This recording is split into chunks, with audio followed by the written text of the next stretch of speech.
সুপ্রিয় শিক্ষার্থী বন্ধুরা, আশা করি ভালো আছো। আমার ঘরে আমার স্কুল পাঠ কার্যক্রমে তোমাদের জানাই আন্তরিক প্রীতি ও শুভেচ্ছা। আজ অষ্টম শ্রেণীর বাংলা বিষয় থেকে আবার আসিব ফিরে কবিতাটি তোমাদের পাঠদান করছি। শিক্ষার্থী বন্ধুরা, তোমরা মনোযোগ সহকারে কবিতাটি শুনবে। আবার আসিব ফিরে লিখেছেন জীবনানন্দ দাশ। পাঠ শেষে শিক্ষার্থীরা বাংলা প্রকৃতির রূপ বৈচিত্র্যের প্রতি আকর্ষণ অনুভব করবে, নিজের দেশের প্রতি মমত্ববোধের জাগরণ ঘটবে। শিক্ষার্থী বন্ধুরা, একটু লক্ষ্য করো। আবার আসিব ফিরে, ডান সিঁড়িটির তীরে এই বাংলায়, হয়তো মানুষ নয়, হয়তো বা শঙ্খচিল শালিকের বেশে, হয়তো বুড়ের কাক হয়ে এই কার্তিকের নবান্নের দেশে। কুয়াশার বুকে ভেসে একদিন আসিব এই কাঁঠাল ছায়ায়, হয়তো বা হাঁস হব ঘুঙ্গুরির কিশোরীর, ঘুঙ্গুর রহিবে লাল পায়। সারাদিন কেটে যাবে কলমের গন্ধ ভরা জলে ভেসে ভেসে, আবার আসিব আমি বাংলায় নদী মাঠে ভালোবেসে। জলাঙ্গির ঢেউ ভেজা বাংলায় এই করুণ সবুজ করুণ ডাঙ্গায়, হয়তো দেখিবে চেয়ে সুদর্শন উড়িতেছে সন্ধ্যার বাতাসে, হয়তো শুনিবে লক্ষ্মী পেঁচা ডাকিতেছে শিমুলের ডালে, হয়তো খয়ের ধান ছড়াতেছে শিশু এক উঠানের ঘাসে। রূপসার গোলা জলে হয়তো কিশোর এক সাদা সেরা পাল, ডিঙ্গা ভাই রাঙ্গা মেঘ সাতটায় অন্ধকারে আসিতেছে নিরে, দেখিবে বলব আমার এই পাবে তুমি উহাদের ভিড়ে। আবার আসিব ফিরে এই কবিতাটি জীবনানন্দ দাশের রূপসী বাংলা কাব্যগ্রন্থ থেকে লয় হয়েছে। কবি নিজের দেশকে খুবই ভালোবাসতেন। তিনি প্রিয় জন্মভূমির তুচ্ছ জিনিসগুলো তার দৃষ্টিতে সুন্দর হয়ে ধরা পড়েছে।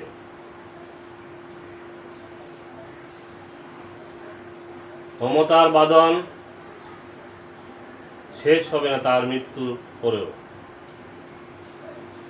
তিনি নদীর মাঠ ক্ষেত ভালোবেসে শঙ্খচিল বা শালিকের বেশে আবার ফিরে আসবেন, এটাই কবির প্রত্যাশা। কখনো বা কাক হয়ে কুয়াশায় মিশে যাবেন, হাঁস হয়ে সারাদিন কুমলির গন্ধে ভরা বিলের পানিতে ভেসে বেড়াবেন। দিনের শেষে সাদা বকের দল ঝাঁক বেঁধে মেঘের কুল ঘেঁষে তারা নিরে ফিরে আসে। তাদের মাঝেও কবিকে খুঁজে পাওয়া যাবে।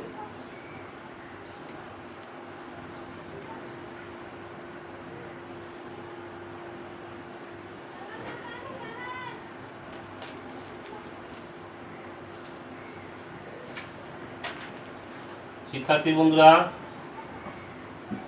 তোমাদের একটু শব্দার্থ লিখে নাও।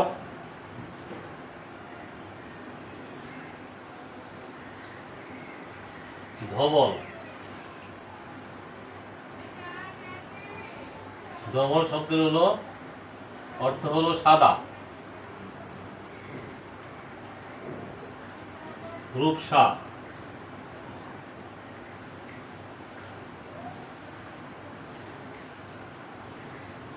রূপসা হলো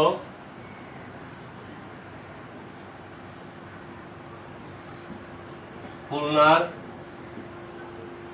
পাশ দিয়ে বয়ে চলা একটি ছোট নদী।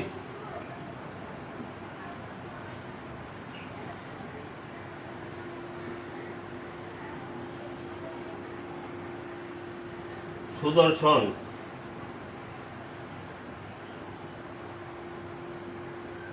এক ধরনের গুবরে পোকা।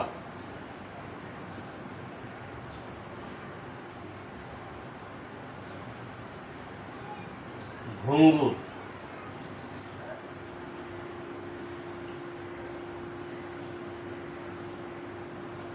শব্দের অর্থ হলো নূপুর।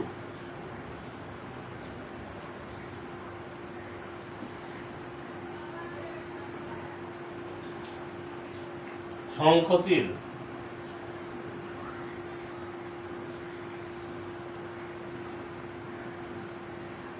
সাদা চিল।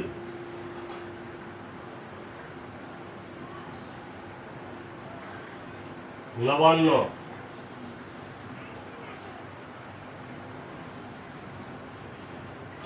নতুন ভাত।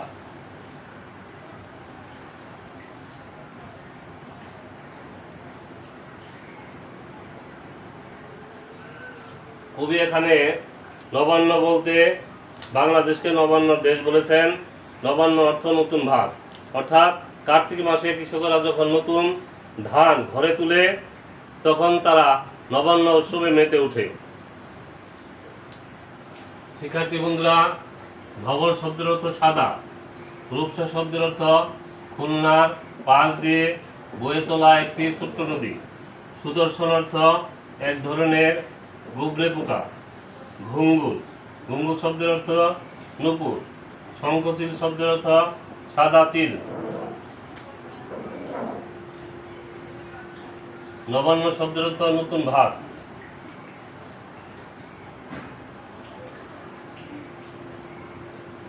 শিক্ষার্থী বন্ধুরা,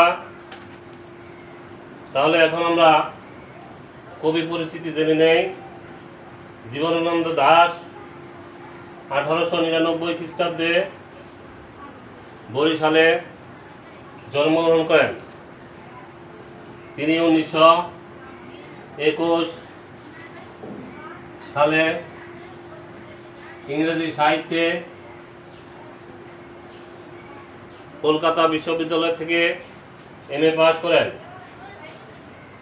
এবং তিনি শিক্ষকতার মধ্য দিয়ে তার কর্মজীবন শুরু করেন। তিনি বিভিন্ন কলেজে অধ্যাপনা করেন, তার মধ্যে কলকাতা সিটি কলেজ, দিল্লির রামজোস কলেজ, বরিশালের ব্রজমোহন কলেজ, বরিশা কলেজ, খড়গপুর কলেজ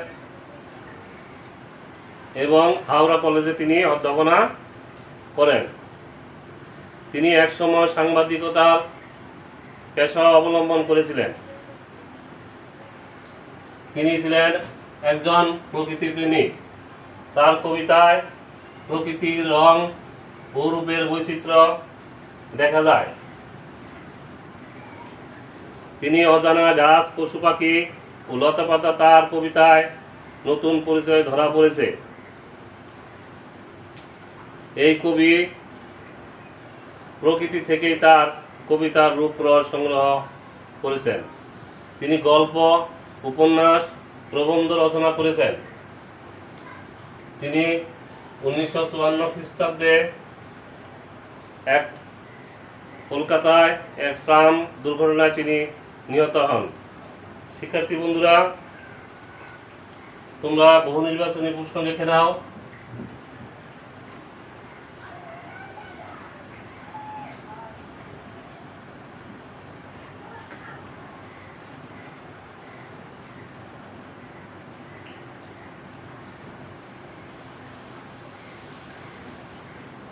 ডবল শব্দের অর্থ কি?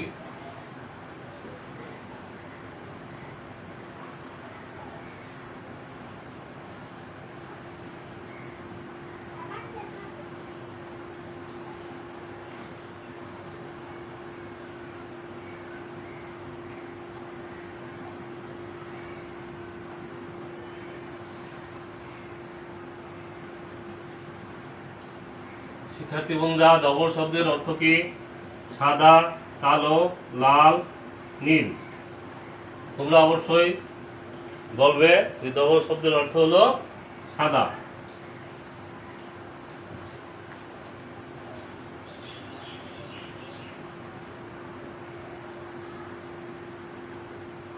আবার আসিব ফিরে কবিতাটি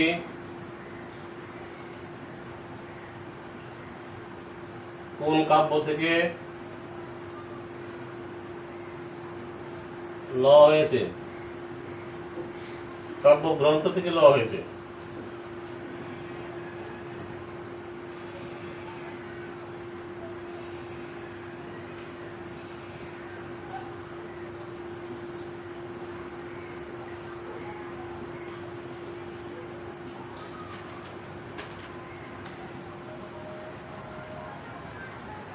ক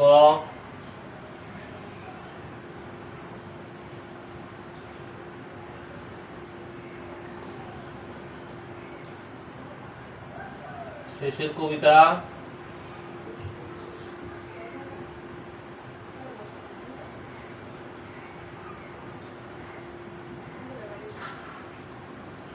রূপসী বাংলা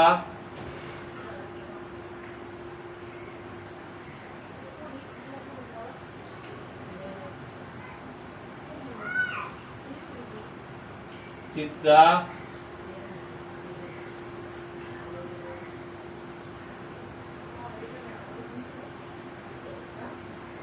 মানব ধর্ম। শিক্ষার্থী বন্ধুরা, আবার আসিব ফিরে কবিতাটি কোন কাব্যগ্রন্থ থেকে ল হয়েছে? শেষের কবিতা রূপসী বাংলা, চিত্রা, মানব ধর্ম। তোমরা অবশ্যই বলবে রূপসী বাংলা। শিক্ষার্থী বন্ধুরা, তোমরা বাড়ির কাজ লিখে নাও।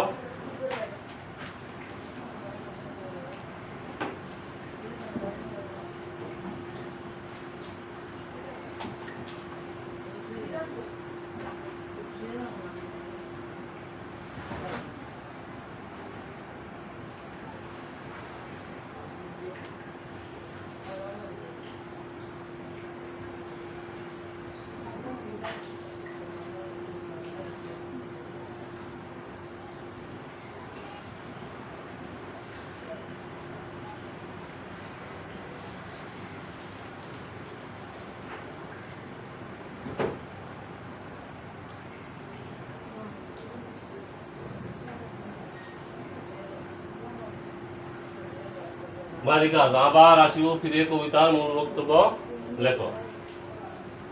শিক্ষার্থী বন্ধুরা, তোমরা ভালো থাকো, সুস্থ থাকো, ঘরে থাকো, এই প্রত্যাশা ব্যক্ত করে আজকের পাঠদান কার্যক্রম শেষ করছি। তোমাদের সবাইকে ধন্যবাদ।